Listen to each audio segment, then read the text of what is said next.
أتدري من يزيل الهم إن ضاقت بك الدنيا ومن يرعاك لا ينسى. نحمده ونصلي علی رسولہ الکریم۔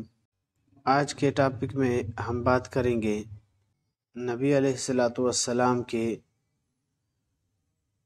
تدفین، نماز جنازہ اور غسل کے بارے میں۔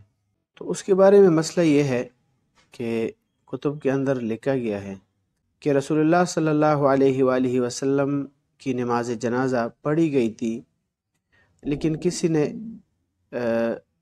امامت نہیں کرائی تھی، اس لیے کہ آپ صلی اللہ علیہ وسلم کی نماز جنازہ جماعت کے ساتھ نہیں ہوئی تھی۔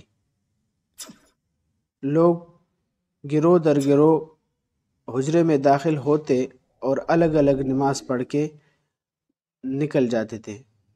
اسی طرح حضرت عبداللہ ابن عباس رضی اللہ عنہ سے مروی ہے، فلما فرغوا من جہازه یوم الثلاثاء وضع على سریرہ فی بیتہ ثم دخل الناس على رسول اللہ صلی اللہ علیہ وآلہ وسلم ارسالا یصلون علیہ حتی اذا فرغوا ادخلوا النساء حتی اذا فرغوا ادخلوا الصبیان ولم یؤم الناس علی رسول اللہ صلی اللہ علیہ وآلہ وسلم احد۔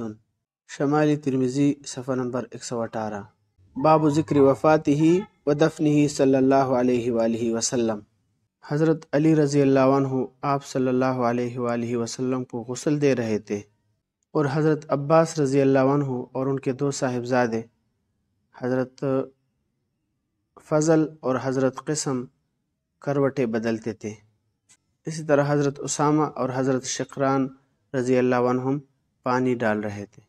سیرت مصطفیٰ جلد نمبر 3 صفحہ نمبر 25 بحوالہ البدایہ والنہایہ۔